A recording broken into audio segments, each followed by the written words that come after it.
Music wa Uganda ali misled. Abantu bakomezaawo enkola y'ekifala ng'omuntu alina okukubamu nneebuba mbu bagaba obulumi paka kuwulira bubi. Bintu bya kifala bya kidongo. Bani abo b'ogamba? Saagala kwogera linnya lya muntu, but one thing I know for sure, nze nakula abamenta bange baŋŋamba amaanyi gabeere mu mutwe gwo so si mu mifumbi. And government is not coming out to condemn this. Okay. I don't know oba bano abantu abali mu colonel nonsense balina ne backup, but I think balina backup because these are criminals. These are not musicians. I don't care. Okay. You don't care. It's okay. But these are criminals. Why not focus on the music netuyimba Than doing what? than fighting? But we are disappointment Music industry. to the industry. I'm not joking about this. Okay. This on record. Let us stop being disappointment. Abantu tuweredde abaana mu masomero amalungi. Twagaza abantu okuyimba music omulungi. But we are becoming nonsensical. Everyone is going to think buli omu musiru ng'ebigenda mu maaso. Mbonaabona. Obonaabona nnyo. Mbonaabona. Anti mwe kye mwagala okuwulira. Okay. Bwe tubagamba mbu tunyumirwa era temubyagala. Okay. Naye nga tubawo ekyo kye mwagala okuwulira. Proper obonaabona. Anti kye mwagala okuwulira. Ffe baani? Mmwe era abalya mmere abatamanya ŋŋamba. Naye abalya mmere bakola bubi nnyo nnyo. Tobavaako eva. Nedda omanyi kibi omuntu ataasuze naawe atamanyi bwe wabaddewo n'akutunuzaamu kamera n'akubuuza ebintu nga tebikwatagana. I have phobia for that. Okay. If I can be straight, I have phobia for camera okujjako ezo ze neegulidde. Naye ate ozibeera mu phobia ate evaawa? Obulwadde buvaawo obwo ng'ate Because I don't eat beef, so saagala negative energy. Okay. Omuntu yenna nenaana olaba eryato libeera ku mazzi, libeerako nga liseeyeeya naye ebbali waalyo wabaayo amazzi. Naye bw'oleka amazzi okuyingira mu lyato lyo limala ne libbira. Kati one person atakkiriza amazzi ago okuyingira lyato lyange kubanga it is very true nti eryato litambulira ku mazzi. Naye ate sobola kuleka lyato kuyingiza mazzi. Abantu abamu baatondebwa banafu. Ate ne baagala obunafu bwabwe ate naffe bututomere tusinkinge wamu nabo mu eryo eryato lyabwe erinafu. Naye oyomba nnyo. Okimanyi nti proper oli musajja muyomba. Ne Bayibuli egamba amazima gakufuula ow'emirembe.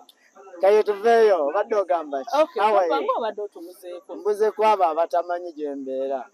Obeera wa banna? Gye mbeera bandaba. Omukyala n'abalala. Tobuuza maka gange. Okay. That for sure I don't cross my boundaries. Okay. My family is my family. Yeah. Okay. Yeah, true. Music. Nze ndongo. Music namuwumulamu nemala nemuddamu kati ndi mu studio so much. Simply because wano waka wano wewandeze. Uganda yendeze. Naye mpulira nga music wa Uganda ali misled. Abantu bakomezaawo enkola y'ekifala ng'omuntu alina okukubamu nneebuba mbu bagaba obulumi paka kuwulira bubi. Bintu bya kifala bya kidongo. Bani abo b'ogamba? Saagala kwogera linnya lya muntu, but one thing I know for sure, nze nakula abamenta bange baŋŋamba amaanyi gabeere mu mutwe gwo so si mu mifumbi. Mu Uganda abantu basomye emirimu, balooya gye bali, amakomera gye gali, ebintu gye biri, ojja kuba omuntu. In the name, people are disrespecting this industry. And government is not coming out to condemn this. Okay. I don't know oba bano abantu abali mu colonel nonsense balina ne backup. But I think balina backup because these are criminals. These are not musicians. I don't care. Okay. You don't care. It's okay. But these are criminals.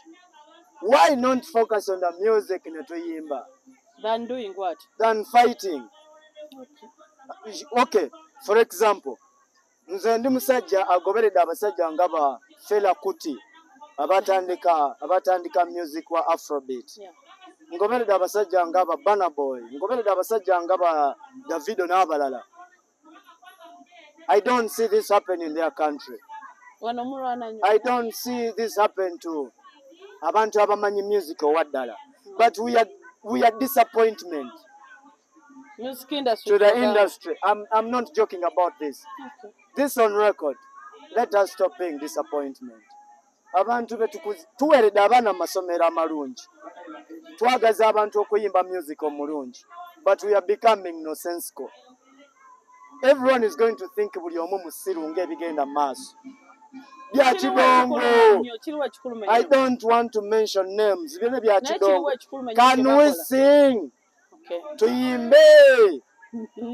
Amaanyi gave mu mifumbi. Oyogera kuuma ne federation. I don't want to mention anything. Nze siina wengwa. Nze sironda. Siwagira bya bufuzi. Siina kibiina. Siri mu federation. Siri mu wuma. Siina kyendimu. But mbadde nsaba ekintu kimu. Tuyimbire abantu. That is all I'm asking for. Tuyimbire abantu balina ennaku okusinga ono katemba gwe tulimu. Abantu balina ennaku yaabwe okusinga bino ebyekisiru bye tulimu. People cannot sing because bayimba music wa layisi. Bantu kyalo. Music ali mu Uganda wa layisi, kyova olaba nze sigenda kuyimbira Uganda. Uganda ngenda kwebakayo. I regret even being a Ugandan. Okay. This on record, I regret being a Ugandan. Obadde oyagala beera ki? Nze kirungi mu byonna, simanyi na gye nava. Kuba saalaba ku maama, saalaba taata, siina family biologically. But I regret. Maama wange bw'aba yayenda mu Uganda, I regret being a Ugandan. Bebanga music industry efaanana bweti. Omuyimbi alina kuba ki? Omuyimbi is a messiah. Okay. Omuyimbi is a messenger. Omuyimbi ali owa mitima. But what we are doing right now, I cannot inspire omwana wange okuyimba. People are not singing. Abantu bali mu bintu bya layisi. Abantu bajja mu mbeera y'olujjuliro lwe twavaamu.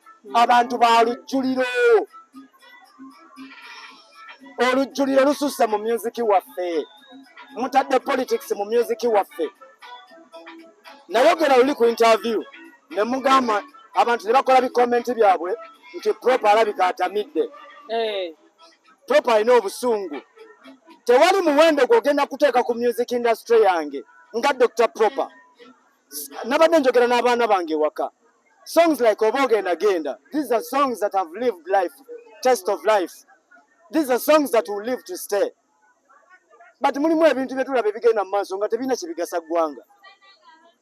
Abantu baggalawo ne street ne police n'ebeerawo n'eyimirira. No science. I regret being a Ugandan. Wali oyagala beera mu wansi ki? I was a Ugandan by mistake. Okay, kati oyagala beera ki? Ky'owulira ky'ofiiringa. Ngenda kusaba obutuuze mu nsi endala etegeera music nga ne copyright weeri.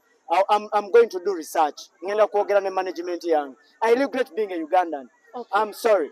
Okay, Chameleone naawe muli biki? Chameleone yani. Dr. Jose Chameleone. Chameleone one of the big theories.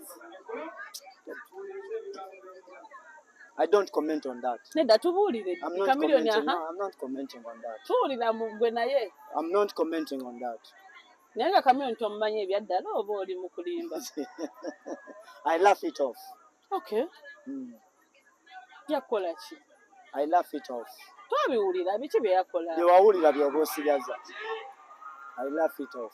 Wamusonyiwa. Davido, Wizkid, Tems, Burna Boy, Wu-Tang Clan. I'm heading for you. Okay.